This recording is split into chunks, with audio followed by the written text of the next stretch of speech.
Dans le cadre de notre démarche de qualité de service, pour être mis en relation avec un de nos conseillers, cet appel peut être enregistré. Votre correspondant est actuellement... Ce sont des mélodies que l'on connaît tous. Merci de patienter. Elles riment avec panne, réclamation et surtout patience. Chaque année, nous passons en moyenne 1h40 au téléphone avec les services après-vente. À coup de numéros surtaxés ou d'extensions de garantie, les marques et les enseignes ont mis en place un marché de la réparation, que nous payons très cher. Ces services après-vente, souvent opaques, j'ai décidé de les pénétrer. Pendant des semaines dans les rayons, j'ai joué les clientes intéressées. Je me suis faite engager au sein d'une grande enseigne. Et j'ai découvert un milieu où le client est loin d'être roi.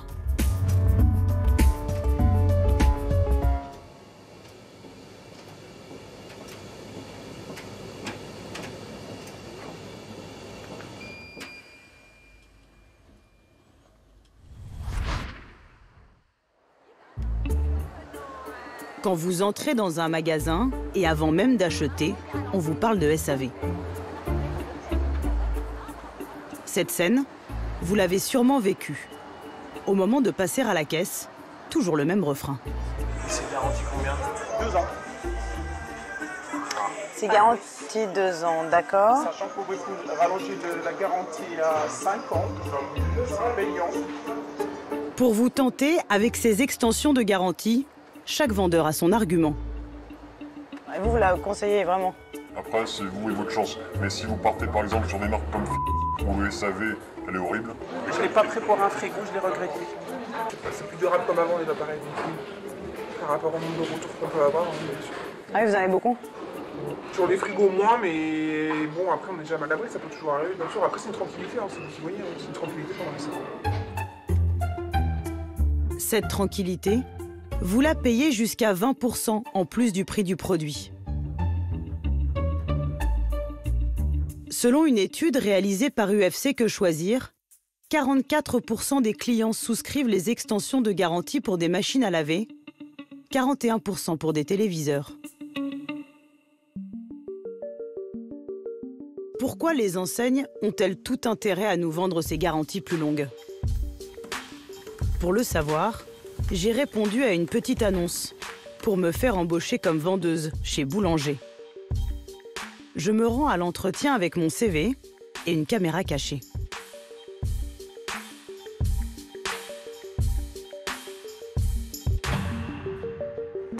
Bonjour, enchanté. Je vais commencer. Ouais. Après, je vais vous laisser vous présenter. Oui. D'emblée, le responsable me met dans l'ambiance. Vous avez 3 principes. Vendre à tous, donc tout le monde. Vendre plus, vendre des accessoires. Et vendre mieux. C'est-à-dire que vous venez chercher une télé à 500 €. Mon but étant que vous repartiez avec une télé à 700 €. C'est-à-dire le produit qui va vous faire rêver. Mais mon interlocuteur ne parle pas que de la vente. Dès cet entretien, il pense déjà à l'après-vente.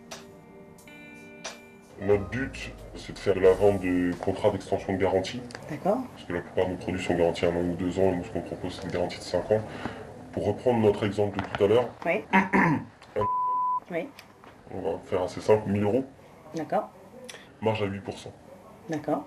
C'est rien du tout. C'est-à-dire qu'on se fait 80 € sur 1000 €, vu la quantité qu'on vend, c'est super moche.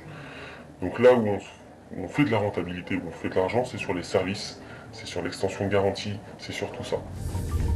Ma candidature l'a convaincu. Je suis engagée. Pour ma première journée, je vais suivre les 2 meilleurs vendeurs du magasin. Bonjour, messieurs, dames. Ah oui. Je vous ai vu ce matin, on voudrait savoir, en vous achetant le Bose Nomade là, Qu'on a vu. voilà, Ouais.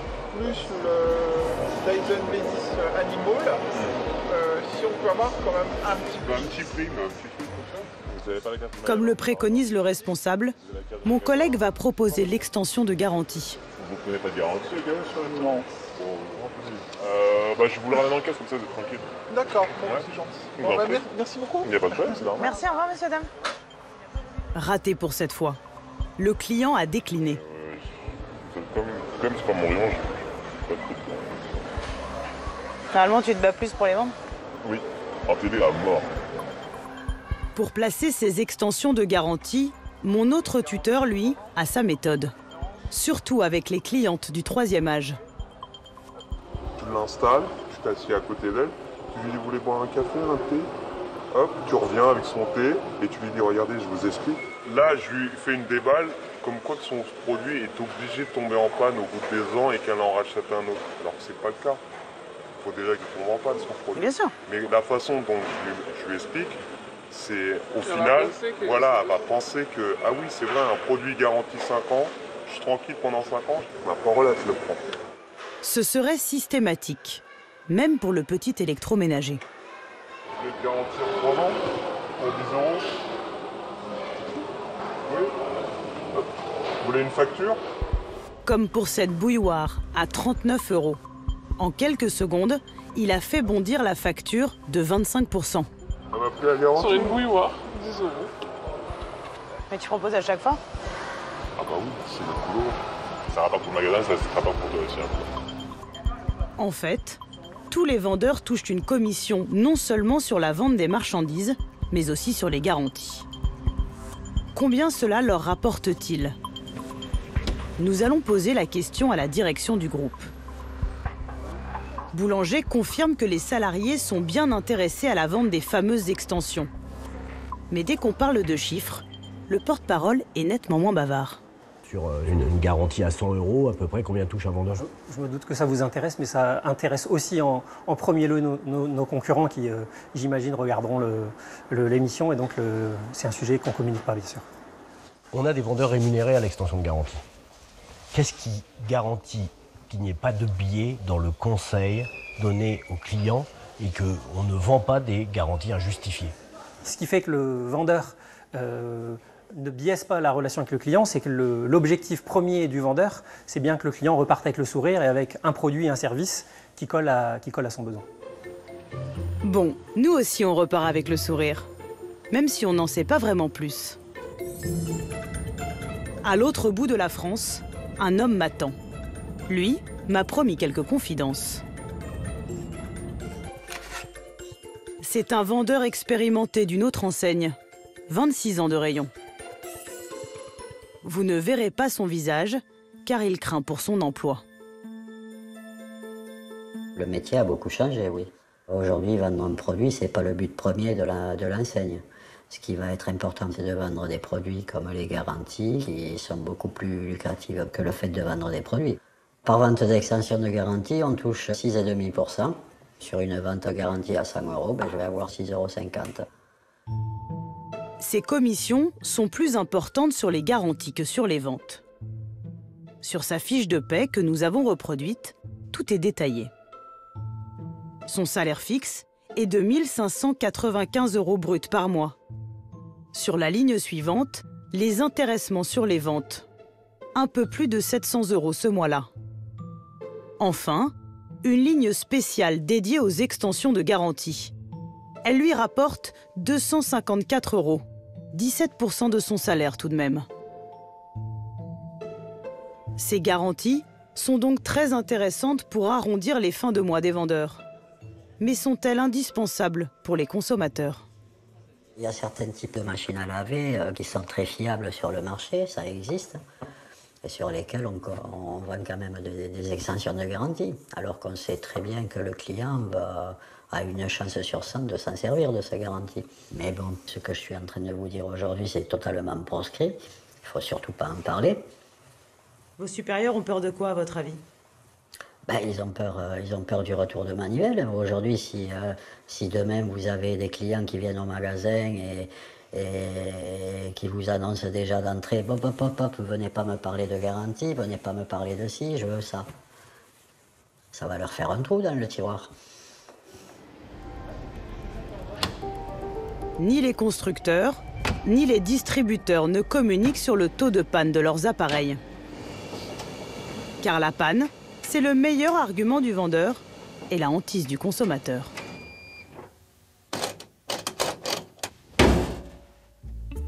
Quand l'un de vos appareils ne fonctionne plus, c'est une nouvelle occasion pour les marques de gagner un peu plus d'argent dès que vous les appelez à l'aide. Merci de patienter. Sur les sites, le premier numéro qui apparaît est presque toujours surtaxé. Il vous en coûte entre 6 et 80 centimes d'euros la minute. Pourtant, depuis 2 ans, la loi oblige les professionnels à mettre à disposition de leurs clients un numéro au tarif local. Encore faut-il le trouver. Car la plupart du temps, il est dissimulé au cœur des conditions générales de vente. Votre appel a été mis en attente. Merci de patienter. Et lorsque vous arrivez enfin à les joindre, ce ne sont parfois plus les employés des marques qui vous répondent directement. Ces dernières années, certaines enseignes ont rentabilisé leur SAV en les confiant à des sociétés indépendantes et en les délocalisant. C'est ici, au Maroc, à Casablanca, que Laurent Falconieri a implanté son plus grand centre d'appel. Bonjour, ça va bien? Il s'occupe de gérer le service après-vente d'une 40aine de grandes marques. Compagnie du SAV Rama, bonjour. Pour que son affaire soit rentable, il ne doit pas déplacer un technicien inutilement. Le mieux est de résoudre le problème du client par téléphone. Je vous remercie pour votre collaboration et je vous souhaite de passer une excellente fin de journée. Ce qu'on essaie, c'est de privilégier le questionnement au moment de l'appel pour résoudre, si on le peut, l'intervention par téléphone. Et pour nous, c'est une chaîne de coûts évitée dans ce cas-là. Compagnie du SAV Rama, bonjour. Rama est la dernière arrivée dans l'équipe. Il y a encore 9 mois, elle travaillait dans les assurances. Vous vous y connaissiez en électroménager avant? Non. Avant? Non, pas du tout, sincèrement. Non.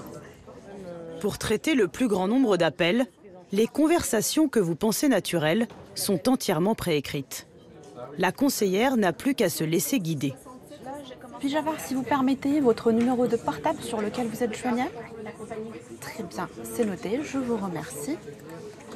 D'accord, donc si je comprends bien, votre lave-linge, il est Sarmel, vous n'arrivez pas à Essory. Est-ce que vous avez déjà vérifié en fait les filtres, la pompe de vidange? Si jamais il y a un produit ou en fait une pièce de monnaie ou quelque chose qui bloque? Plus Rama résout de cas rapidement, plus son salaire augmente. Elle gagne environ 500 € net par mois pour 44 heures de travail par semaine. Les marques versent à Laurent Falconieri un forfait de 25 € par appel et 100 € s'il doit déplacer l'un de ses techniciens en France, ce qui lui coûte plus cher. Alors, il a tout intérêt à résoudre par téléphone depuis le Maroc. Je vous remercie. Alors là, c'est bon, j'arrive à voir bien sûr votre lave-linge. Donc là, s'il vous plaît, juste si vous pouvez stabiliser juste votre téléphone. Pour déplacer le moins de techniciens possible, la société teste une nouvelle idée. Transformer le client en réparateur grâce à la caméra de son smartphone. Alors en fait, essayez, très bien, je vous remercie. Alors essayez s'il vous plaît de dévisser un peu en ouvrant le petit bouchon là, pour qu'on puisse vérifier ensemble la trappe de pompe de vidange. Dans ce service client, c'est donc le client finalement qui rend service. Merci à vous, au revoir. En France, j'ai découvert que certaines marques faisaient même de leurs usagers des conseillers. Disponibles de jour comme de nuit. Stéphane est musicien et un passionné de train. À première vue, c'est un voyageur comme vous et moi. Mais quand le service client du site Oui SNCF est fermé, c'est lui qui répond par chat aux demandes. Un ordinateur, une connexion Internet, c'est tout ce qu'il lui faut. On va lui dire bonjour, bonjour monsieur, mon nom est Stéphane, je parle anglais, allemand et français. Eh bien c'est parti pour l'anglais. Faire du voyageur un conseiller. Cela permet à Oui SNCF d'étendre à moindre coût les horaires de son SAV. Alors, en semaine, donc la marque a délimité un créneau horaire qui est de 19h le soir à 9h du matin le lendemain. Donc, si vous avez des insomnies, vous pouvez y passer toute la nuit, ce qui est rarement mon cas, je vais vous le dire. Et le week-end, c'est illimité. On est complètement libre, donc si on n'a pas le temps d'en faire, si on a d'autres activités professionnelles, puisque c'est pas notre travail, c'est pas notre job premier, c'est vraiment une liberté. On travaille quand on en a envie pour ça, c'est vraiment, on aide le client. D'ailleurs, en voilà un autre qui me demande voilà, la différence entre deux trains. Après une courte formation, Stéphane a été autorisé à traiter tout type de demandes. Du conseil sur les horaires jusqu'aux problèmes d'après-vente comme les annulations. Seule restriction, il n'a pas accès aux données confidentielles des clients. Mais il peut tout de même visualiser leur écran en direct. Donc, monsieur ou madame souhaite réserver de Neuchâtel à Paris le 14 février prochain, en 2019. Il a encodé la carte senior, donc j'imagine que c'est quelqu'un qui a plus de 60 ans.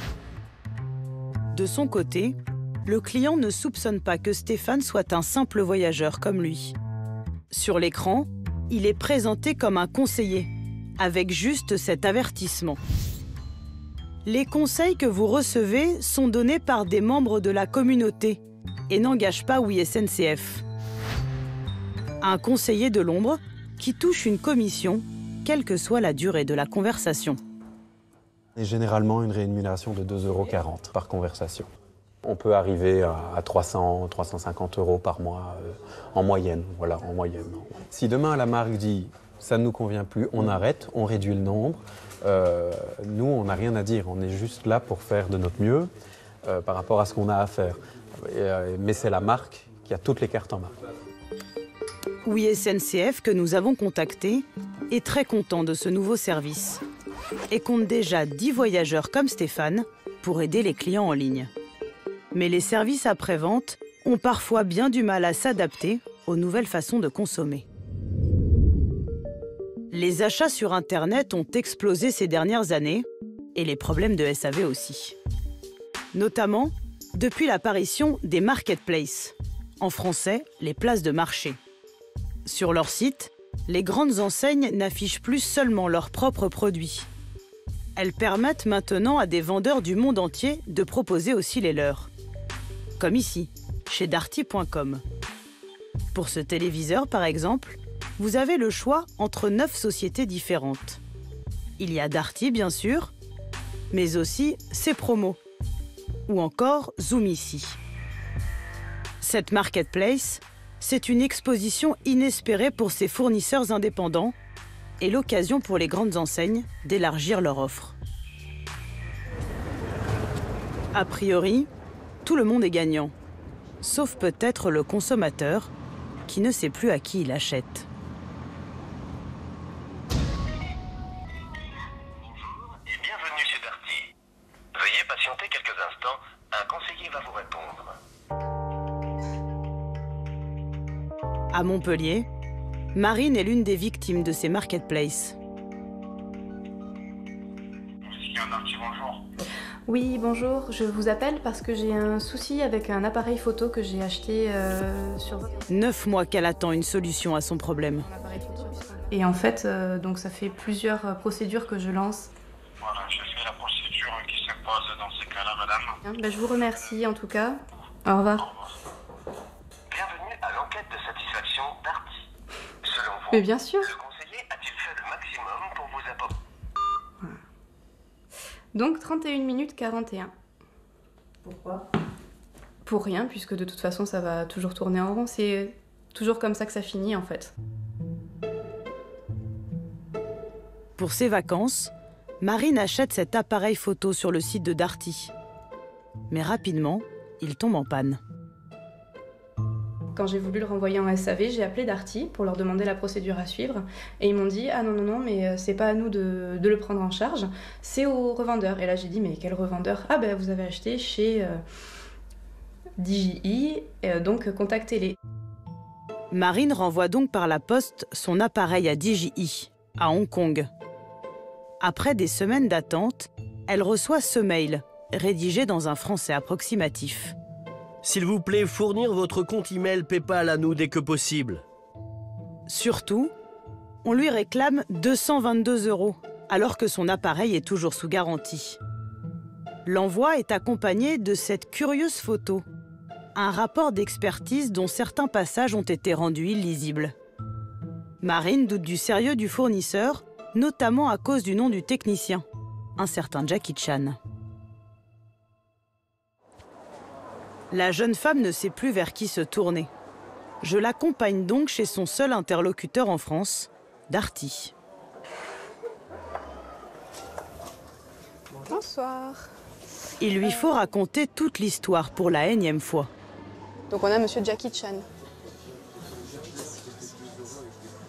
Je me permets. Ouais. Vous avez déjà vu ça?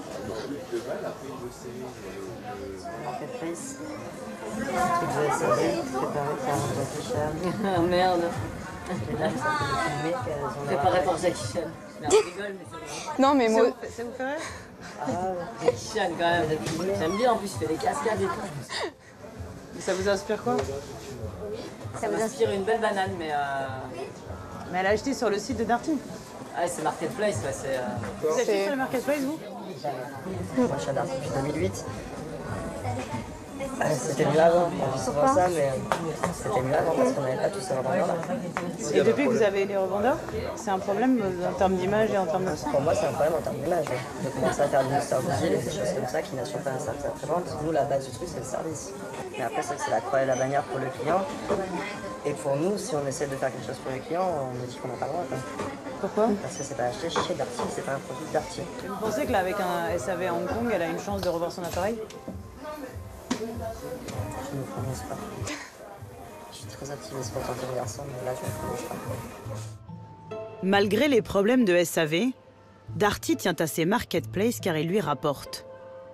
Les vendeurs indépendants versent un forfait mensuel de 40 € pour apparaître sur le site et une commission comprise entre 6 et 15% de leur vente. Merci monsieur. Je vous rappelle demain. Merci. Si je compte par mail, c'est moi qui vous rappelle. Ok. Contacté sur ces problèmes de SAV, le groupe Fnac Darty nous répond par écrit. Dans le cadre d'une relation commerciale entre le vendeur et l'acheteur sur la marketplace Darty, le service après-vente est assuré par le vendeur lui-même. Darty peut intervenir si l'une ou l'autre des parties la sollicite afin d'aider à la résolution du litige. Le groupe n'est donc pas responsable des achats effectués sur cette plateforme. Un mois plus tard, Marine nous a envoyé une petite vidéo. Grâce à l'intervention de Darty, elle a finalement reçu sans rien payer son appareil photo réparé. Mais le technicien Jackie Chan a oublié quelque chose. Il n'y a pas de batterie. Le réparateur, c'est le cœur du SAV. Et sur les forums, l'une des principales cibles de mécontentement. Le réparateur de la machine à laver qui se pointe et reste 5 minutes pour me dire que la réparation coûtera 200 € et facture 44 € l'intervention. En train de batailler avec la sécheuse et le frigo, et le réparateur qui facture 120 pièces. Tu achètes un frigo 600 balles, 3 ans après il tombe en rade. Le réparateur te prend 75 € pour te dire que la pièce à changer coûte 600 €. Sérieux ? Certains techniciens auraient la réputation de pousser au rachat plutôt qu'à la réparation. Je vais leur faire le coup de la panne. Sur mon sèche-linge, je provoque volontairement un problème en débranchant cette cosse. Sans elle, impossible de le mettre en route.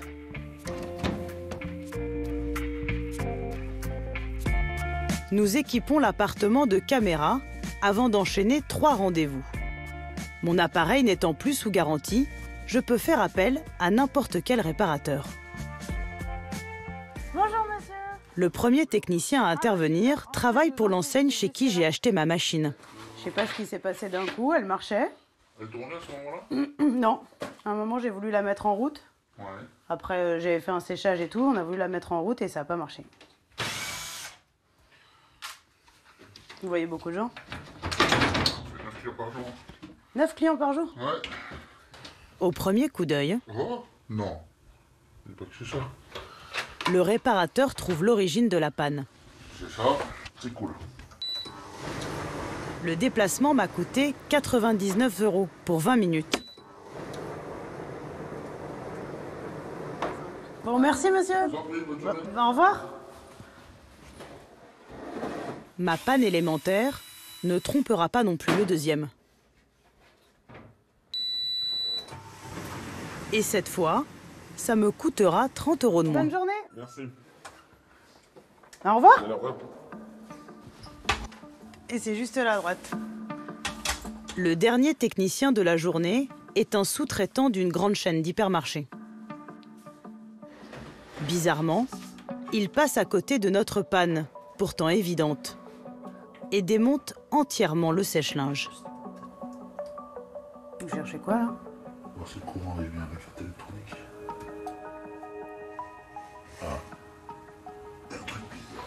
A priori, c'est la carte électronique.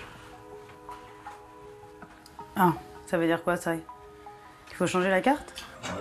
À l'origine, ma machine m'a coûté 350 €. Et c'est cher ça? La carte elle coûte 138 €. Sauf qu'elle est livrée vierge, donc après il faut la carte pour la programmer. Donc ça fait 199 avec la main d'œuvre. 199 €? Ouais. Plus en plus le déplacement d'aujourd'hui. C'est le déplacement d'aujourd'hui, donc ça fait 250. Moi, je trouve que ça vaut pas le coup. Et qu'est-ce qu'il faut faire alors? Acheter d'autres machines. C'est ce que vous conseillez? Alors moi je dis quand ça dépasse la moitié du prix, il vaut mieux changer. Changer de machine, mais pas n'importe où. Il veut nous attirer dans son magasin. Vous pouvez dire qu'il y a un technicien qui est venu chez vous, que la machine elle coûte trop cher à réparer par rapport au prix. Vous pourriez changer de machine et vous voulez savoir est-ce que vous veulent bien déduire les 55 € du déplacement. Bon bah merci beaucoup monsieur. Bonne journée. Son devis est de 250 €, le tout pour une panne simulée. Selon lui, cette pièce, la carte électronique, serait défectueuse. Mais quand nous rebranchons la cosse, cette fois, le sèche-linge ne démarre vraiment plus. Pour comprendre, je n'ai qu'un recours, mettre dans la confidence un autre réparateur. Et nous allons vous expliquer les 3 principales raisons qui font qu'une machine ne démarre pas. Sur sa chaîne YouTube, Didier encourage les clients à réparer par eux-mêmes leurs appareils.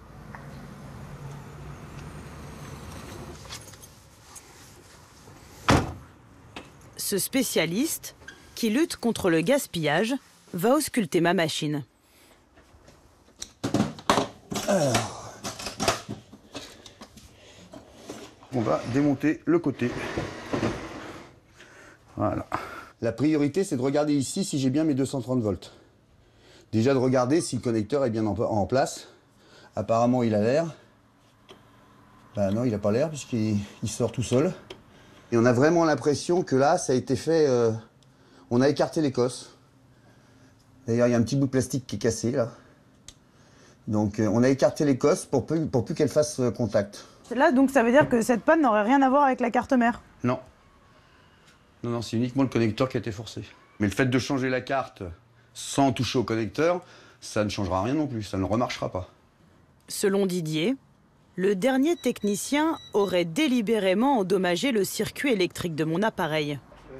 Son but, me pousser à racheter un nouveau sèche-linge. Donc là maintenant ce qu'on va faire, on va redresser la machine, on va mettre la prise de courant, on va regarder si elle démarre. Et je pars sur départ. Il bip, il est parti, et on voit le tambour qui tourne. Certaines pannes seraient en fait réparables. Mais comment faire valoir ses droits face à un réparateur peu scrupuleux ou un SAV qui fait la sourde oreille? Dans le cadre de notre démarche de qualité de service, le dernier recours, c'est le tribunal. C'est un jour que Thibaut Périnet attend depuis presque 2 ans. Peut-être l'épilogue de son conflit avec une compagnie aérienne. C'était un voyage de rêve au Vietnam. Mais pendant son périple, l'un de ses vols est décalé à la dernière minute. Livré à lui-même à l'autre bout du monde, il harcèle alors le service client de l'agence en France. Résultat, une facture de téléphone à 320 €. À son retour, Thibaut réclame le remboursement de tous ses frais, à l'agence de voyage en France et à la compagnie aérienne. Des courriers restés sans réponse. Il les assigne donc au tribunal et en fait une question de principe. Avant l'audience, Thibault retrouve les bénévoles de l'association qui l'ont aidé pour son dossier. Bonjour. Comment allez-vous? Bien, vous? Bien, toi aussi? Ça va bien? Ça va. Bonjour. Donc c'est le dossier de complet pour remettre au président du tribunal. Aujourd'hui, ce sera pour moi un soulagement.